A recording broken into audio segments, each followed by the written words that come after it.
നമസ്കാരം, എല്ലാവർക്കും Sunday tech ടൈമിൻ്റെ 41ാമത്തെ എപ്പിസോഡിലേക്ക് സ്വാഗതം. ഇന്ന് സെപ്റ്റംബർ 1 കൂടിയാണ്. ഈ ഒരു മാസത്തിൻ്റെ പ്രത്യേകത നമ്മൾക്കറിയാം. iPhone 16 സീരീസുകൾ ഈ ഒരു മാസത്തിലാണ് വരുന്നത്. അതുകൂടാതെ നമ്മളെ മലയാളികളെ സംബന്ധിച്ചിടത്തോളം ഈ മാസത്തിലാണ് ഓണം വരുന്നത്. അതുകൂടാതെ നമുക്ക് ബോണസ് കിട്ടുന്നത്, ഒരുപാട് സിനിമകൾ റിലീസാവുന്നത്, 10 ദിവസത്തെ വെക്കേഷൻ വരുന്നത്, അങ്ങനെ എല്ലാം കൊണ്ടും അടിപൊളി മാസമാണ് ഈ ഒരു സെപ്റ്റംബർ എന്ന് പറയുന്നത്. സോ അങ്ങനെ അടിപൊളിയായി തന്നെ ഇരിക്കട്ടെ. എന്തായാലും നമുക്ക് നമ്മളുടെ ടെക് ന്യൂസിലോട്ട് കിടക്കാം. iPhone 16 സീരീസുകൾ ലോഞ്ച് ചെയ്യുന്ന ഇവന്റ് സെപ്റ്റംബർ 9 ഡേറ്റ് കൺഫേം ആയിരിക്കുകയാണ്. ഒരുപാട് പ്രൊഡക്റ്റുകളൊന്നും ഇപ്രാവശ്യം ഇല്ല എന്നുള്ളതാണ് കേട്ടത്. iPhone 16 സീരീസിലുള്ള 4 മോഡലുകൾ 16, 16 പ്ലസ്, 16 പ്രോ, 16 പ്രോ മാക്സ്, ഈ ഫോണുകൾ കൂടാതെ എയർപോഡ്സ് വരുന്നുണ്ട്. അതുകൂടാതെ ഒരു മാക് മിനി കൂടി വരാനുള്ള ഒരു ചാൻസ് ഉണ്ടെന്ന് പറയുന്നുണ്ട്.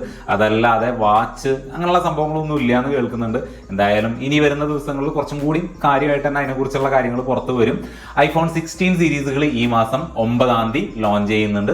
20 കൂടിയിട്ട് അതിന്റെ പ്രീ ബുക്കിംഗും സ്റ്റാർട്ട് ചെയ്യും. ഈ മാസം തന്നെ, അതായത് 30 കൂടി തന്നെ അതിന്റെ സെയിലും സ്റ്റാർട്ട് ചെയ്യും എന്നൊക്കെ പറയുന്നുണ്ട്. എന്തായാലും കാത്തിരുന്ന് തന്നെ കാണേണ്ടി വരും. മോട്ടറോളയുടെ സൈഡിൽ നിന്നുള്ള 3 ഫോണുകൾ, അതായത് മോട്ടറോള എഡ്ജ് 50 സീരീസിൽ വരുന്ന എഡ്ജ് 50 നിയോ എന്ന് പറയുന്ന മോഡൽ, അതുകൂടാതെ G സീരീസിൽ വരുന്ന G35, G55 എന്ന് പറയുന്ന 2 മോഡൽ ഫോണുകൾ, അങ്ങനെ 3 മോഡൽ ഫോണുകൾ കഴിഞ്ഞ ആഴ്ച ഗ്ലോബലി ലോഞ്ച് ചെയ്തിട്ടുണ്ട്.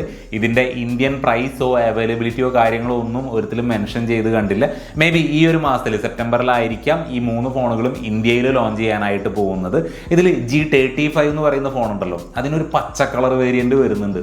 അത് ആദ്യമായിട്ടാണ് കേട്ടോ ഇങ്ങനൊരു പച്ച കളറിൽ ഞാനൊരു ഫോൺ കാണുന്നത്. എന്തായാലും വെറൈറ്റി ആയിട്ടുണ്ട്, നല്ല ഇടിവെട്ട് കളറായിട്ടുണ്ട്. അതേപോലെ മോട്ടോറോളയുടെ സൈഡിൽ നിന്നുള്ള വില കുറഞ്ഞ ഫ്ലിപ്പ് ഫോണായിട്ടുള്ള മോട്ടോ റേസർ 50 സെപ്റ്റംബർ 9 ഇന്ത്യ അടക്കം ഗ്ലോബലി ലോഞ്ച് ചെയ്യുന്നുണ്ട്.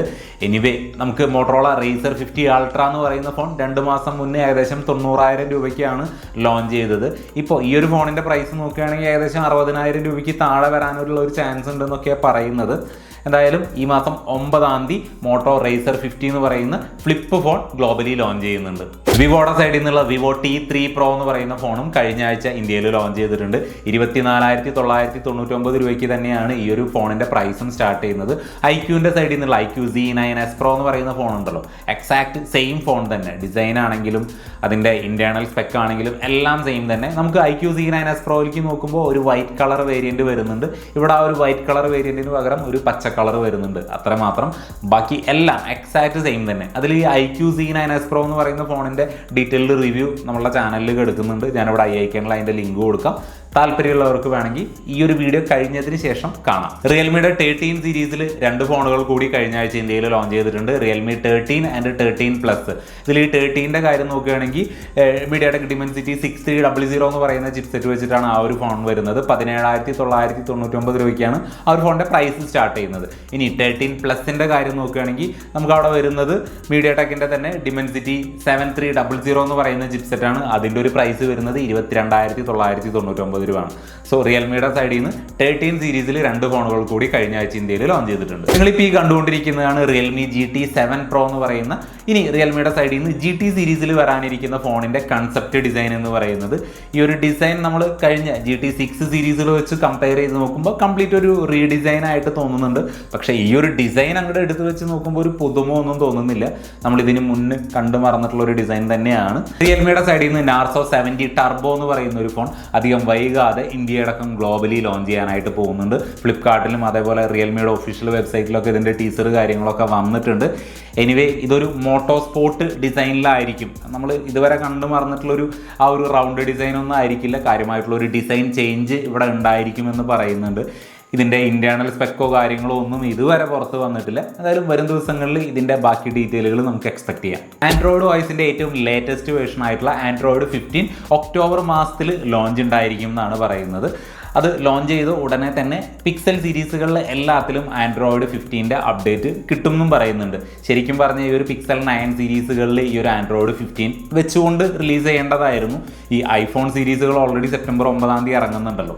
അപ്പോൾ അതിനേക്കാളും ഒരുപടി മുന്നിൽ ഇറക്കാൻ വേണ്ടിയിട്ടാണ് ഈ ഒരു പിക്സൽ സീരീസ് 9 സീരീസുകൾ ആൻഡ്രോയിഡ് 14 തന്നെ വെച്ചിട്ട് വന്നതായിട്ടാണ് എനിക്ക് തോന്നിയിട്ടുള്ളത്. എന്തായാലും ആൻഡ്രോയിഡ് 15 അടുത്ത മാസം ഒക്ടോബറിൽ ഗ്ലോബലി ലോഞ്ച് ചെയ്യുന്നുണ്ട്. 2024 സാംസങ് ഡെവലപ്പർ കോൺഫറൻസ് എന്ന് പറയുന്ന ഇവന്റ് ഒക്ടോബർ 3 അമേരിക്കയിൽ കാലിഫോർണിയയിൽ വെച്ചിട്ട് നടക്കാനായിട്ട് പോകുന്നുണ്ട്. ഇപ്പോൾ നമ്മൾ ആപ്പിളിൻ്റെ സൈഡിൽ നിന്ന് നോക്കുകയാണെങ്കിൽ WWDC എന്ന് പറയുന്ന ഒരു ഇവന്റ് ഓൾമോസ്റ്റ് എല്ലാ വർഷവും ജൂൺ മാസത്തിൽ നടക്കാറുണ്ട്.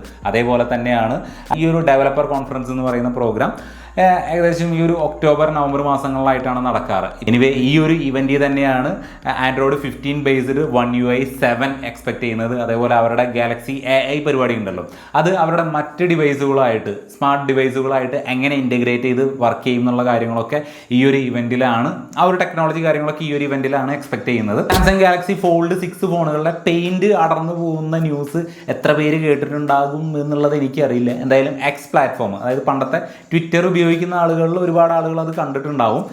എന്താ സംഭവം എന്ന് വെച്ച് കഴിഞ്ഞാൽ ഈ ഫോണിൻ്റെ പല സ്ഥലങ്ങളിൽ നിന്നും പെയിൻറ്റുകൾ അടർന്നു പോവുക, പ്രത്യേകിച്ച് അതിൻ്റെ ഫ്രെയിമിൽ നിന്നൊക്കെ നല്ലപോലെ പെയിൻറ്റ് ഇങ്ങനെ വിട്ട് പോവുക.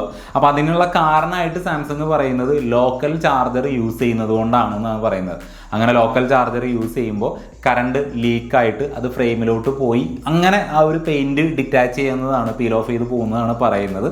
എന്തായാലും നിങ്ങളിൽ ആരെങ്കിലും ഇത്തരത്തിൽ ഫോൾഡ് 6 ഫോൺ ഉപയോഗിച്ചിട്ട് ലോക്കൽ ചാർജർ ഉപയോഗിക്കുന്നുണ്ടെങ്കിൽ അത് മാറ്റിയിട്ട് പകരം ഒറിജിനൽ സാംസങ്ങിൻ്റെ ചാർജർ തന്നെ വാങ്ങിയിട്ട് ഉപയോഗിക്കാനായിട്ട് ശ്രമിക്കുക. എന്തൊക്കെ നോക്കണം അല്ലേ. 2025 ഫസ്റ്റ് ഹാഫിൽ ഷവോമിയുടെ സൈഡിൽ നിന്ന് ഒരു ബട്ടണും ഒരു പോർട്ടബിളും ഇല്ലാത്ത ഒരു ക്ലീൻ ആയിട്ടുള്ള ഒരു ഫോൺ ലോഞ്ച് ചെയ്യും എന്നാണ് പറയുന്നത്. അതായത് 2025 ജൂലൈ മാസത്തിനുള്ളിൽ. ഇപ്പോൾ ഈ ഒരു ഫോണിൻ്റെ ഡിസൈൻ നോക്കുകയാണെന്നുണ്ടെങ്കിൽ ഒന്നും ഉണ്ടാവില്ല, ജസ്റ്റ് ഒരു സ്ക്വയർ പീസ് മാത്രം.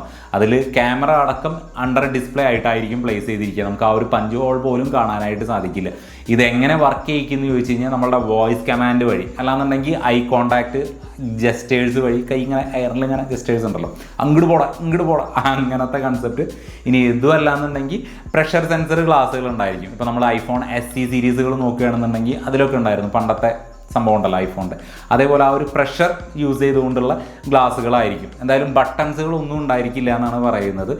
ആ ഒരു കൺസെപ്റ്റാണ് നമ്മൾ ഐഫോണുകളിൽ നിന്ന് ഇപ്പോൾ കഴിഞ്ഞ 1-2 വർഷങ്ങളായിട്ട് എക്സ്പെക്ട് ചെയ്യുന്നത്. എന്തായാലും ഷവോമിയുടെ ഒരു ഫോൺ 2025 ഇതുപോലെ ഒരു ബട്ടണും ഒരു പോർട്ടും ഒന്നുമില്ലാത്തൊരു പ്ലെയിൻ ഫോൺ വരുന്നുണ്ട്. നല്ല വിലയിരിക്കും, 2-2.5 ലക്ഷം രൂപ വില ഒക്കെ വരും ഈ ഒരു കൺസെപ്റ്റ് കേട്ടിട്ട് തന്നെ.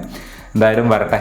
ഷവോമിയുടെ സൈഡിൽ നിന്ന് അവരുടെ സ്വന്തം ഡിസൈനിലുള്ള ഒരു ചിപ്സെറ്റ് 2025 ഫസ്റ്റ് ഹാഫിൽ തന്നെ എക്സ്പെക്ട് ചെയ്യാമെന്നൊരു വാർത്ത കേൾക്കുന്നുണ്ട്. അവർ ഡിസൈൻ ചെയ്യാന്ന് പറഞ്ഞാൽ TSMC ആയിട്ടുള്ള ഒരു കൊളാബറേഷനിലാണ് ഈ ഒരു ചിപ്സെറ്റ് മാനുഫാക്ചർ ചെയ്യുന്നത്. അതുകൊണ്ട് തന്നെ 4 നാനോമീറ്റർ ഫാബ്രിക്കേഷനിലാണ്, TSMCയുടെ 4 നാനോമീറ്റർ ഫാബ്രിക്കേഷനിലായിരിക്കും ആ ഒരു ചിപ്സെറ്റ് വരാനായിട്ട് പോകുന്നത്. സോ അത്യാവശ്യം നല്ല ക്വാളിറ്റി നമുക്ക് എക്സ്പെക്ട് ചെയ്യാനായിട്ട് സാധിക്കും. സ്നാപ്ഡ്രാഗൺ 8 Gen 1 എന്ന് പറയുന്ന ചിപ്സെറ്റ് ഉണ്ടല്ലോ, ഓൾമോസ്റ്റ് അതിന് ഈക്വൽ ആയിട്ടുള്ള ഒരു പെർഫോമൻസ് കാര്യങ്ങളൊക്കെയാണ് എക്സ്പെക്ട് ചെയ്യാൻ പറ്റുക എന്നും പറയുന്നുണ്ട്. എന്തായാലും 2025 ഷവോമി ഒരുപാട് കാര്യങ്ങൾ കൊണ്ടുവരുന്നുണ്ട്. ഇപ്പോൾ ട്രൈഫോൾഡ് ചെയ്യാൻ പറ്റുന്ന ഫോണുകൾ, അതേപോലെ ബട്ടൺ പോർട്ട്ലെസ് ആയിട്ടുള്ള ഒരു ഫോൺ, ഇപ്പോൾ അവരുടെ സ്വന്തം ചിപ്സെറ്റ് എന്ന് പറയുന്ന ഒരു കൺസെപ്റ്റ്, അങ്ങനെ ഒരുപാട് കാര്യങ്ങൾ ഷവോമിയുടെ സൈഡിൽ നിന്ന് അടുത്ത വർഷം വരുന്നുണ്ട്. റിയൽമിയുടെ സൈഡിൽ നിന്ന് ബഡ്സ് T01 എന്ന് പറയുന്ന ബഡ്ജറ്റ് റേഞ്ചിൽ ഒരു TWS കഴിഞ്ഞ ആഴ്ച അവർ ഇന്ത്യയിൽ ലോഞ്ച് ചെയ്തിട്ടുണ്ട്. 1300 രൂപയ്ക്ക് ആമസോൺ, ഫ്ലിപ്കാർട്ട്, റിയൽമിയുടെ ഒഫീഷ്യൽ വെബ്സൈറ്റ്, അങ്ങനെ ഒരുവിധം എല്ലാ സ്ഥലത്തുനിന്നും ഈ ഒരു TWS വാങ്ങാനായിട്ട് സാധിക്കും. പ്രത്യേകിച്ച് വെടി പുകയോ കാര്യങ്ങളൊന്നുമില്ല, ഒരു നോർമൽ TWS. നമുക്കിവിടെ ANC കാര്യങ്ങളൊന്നും വരുന്നില്ല, പകരം AI ബേസ്ഡ് ENC കാര്യങ്ങളൊക്കെ വരുന്നത്. ഏകദേശം 30 മണിക്കൂർ താഴെയുള്ള പ്ലേ ബാക്ക് കാര്യങ്ങളൊക്കെ വരുന്നുണ്ട്. എന്തായാലും ഇതുപോലെ ബഡ്ജറ്റ് റേഞ്ചിൽ ഒരു നല്ല TWS അല്ലെങ്കിൽ ഒരു ബ്രാൻഡഡ് TWS വേണമെന്നുണ്ടെങ്കിൽ കൺസിഡർ ചെയ്യാം. സ്മാർട്ട് ഫോൺ ടെക്നോളജിയുടെ കാര്യത്തിൽ നോക്കുകയാണെങ്കിൽ 3 മടക്കം അടക്കാൻ പറ്റുന്ന ഫോണുകളായിരിക്കും ഇനി ഇവിടെ നിന്ന് അങ്ങോട്ടുള്ള നെക്സ്റ്റ് ബിഗ് തിങ് എന്നുള്ളത് നമ്മൾ കഴിഞ്ഞ കുറേ വീഡിയോകളിൽ ഡിസ്കസ് ചെയ്യുന്ന ഒരു കാര്യമാണ്. അതേപോലെ ഹുവാവയുടെ സൈഡിൽ നിന്നുള്ള ഇതുപോലെ ട്രൈഫോൾഡ് ചെയ്യാൻ പറ്റുന്ന ഫോൺ ഈ മാസം അല്ലെങ്കിൽ ഒക്ടോബർ ഫസ്റ്റ് വീക്കിൽ ചൈനയിൽ ലോഞ്ച് ചെയ്യുമെന്നുള്ളൊരു വാർത്ത എയറിൽ നടക്കുന്നുണ്ട്. ഹുവാവയുടെ സൈഡിൽ നിന്നുള്ള ഫോൺ മാറ്റി നിർത്തിയ ഷവോമിയുടെ സൈഡിൽ നിന്നുള്ള ട്രൈഫോൾഡ് ചെയ്യാൻ പറ്റുന്ന ഫോൺ 2025 ജനുവരി ഫെബ്രുവരി, അതായത് ഫസ്റ്റ് ക്വാർട്ടറിൽ തന്നെ പുറത്തിറങ്ങുമെന്ന് കേൾക്കുന്നുണ്ട്. ഇനി ഓപ്പോയുടെ സൈഡിൽ നിന്നുള്ള അവരുടെ കൺസെപ്റ്റ് ഡിസൈൻ അവർ ഒഫീഷ്യലി പുറത്തിറക്കിയിട്ടുണ്ട്. ഇപ്പോൾ നിങ്ങൾ ഈ കണ്ടുകൊണ്ടിരിക്കുന്ന ഇമേജ് ഇത്തരത്തിലുള്ള ഒരു കൺസെപ്റ്റിലായിരിക്കും ഓപ്പോയുടെ സൈഡിൽ നിന്നുള്ള ട്രൈഫോൾഡ് ചെയ്യാൻ പറ്റുന്ന ഫോൺ വരുന്നത്. ഇനി ഇതെല്ലാം മാറ്റി നിർത്തി കഴിഞ്ഞാൽ ടെക്നോ എന്ന് പറയുന്ന കമ്പനി അവരുടെ concept video, techno phantom ultimate 2 എന്ന് പറയുന്ന ഫോണിൻ്റെ കൺസെപ്റ്റ് വീഡിയോ അവർ പുറത്തിറക്കിയിട്ടുണ്ട്. ആക്ച്വലി ഞാൻ ആ ഒരു വീഡിയോ കണ്ട സമയത്തുണ്ടല്ലോ, ഇത് ആപ്പിളിൻ്റെയോ അല്ലെങ്കിൽ സാംസങ്ങിൻ്റെയോ കൺസെപ്റ്റ് വീഡിയോ ആയിരിക്കും എന്നാണ് കരുതിയത്. കാരണം അത്രയും ക്വാളിറ്റി ഉണ്ടായിരുന്നു, നല്ല രസമുണ്ടായിരുന്നു കാണാനായിട്ട്. എനിവേ ഒരുപാട് ട്രൈഫോൾഡ് ചെയ്യാൻ പറ്റുന്ന ഫോണുകൾ ഇനി അടുത്ത വർഷം മുതൽ നമുക്ക് എക്സ്പെക്ട് ചെയ്യാനായിട്ട് സാധിക്കും. അപ്പോൾ ഇത്രയൊക്കെയാണ് ഈ ഒരാഴ്ചത്തേക്ക് വേണ്ടി ഞാൻ തപ്പിപ്പിടിച്ച ന്യൂസുകൾ. വേറെ എന്താ, വലിച്ചു നീട്ടുന്നില്ല. എല്ലാവർക്കും നല്ലൊരു സൺഡേ ആശംസിക്കുന്നു. എല്ലാവരും സേഫ് ആയിട്ടിരിക്കുക. ചാനൽ സബ്സ്ക്രൈബ് ചെയ്യുന്ന കാര്യമൊന്നും ഒരു പരിഗണിക്കുക. അടുത്തൊരു വീഡിയോയിൽ വീണ്ടും കാണാം. Good bye.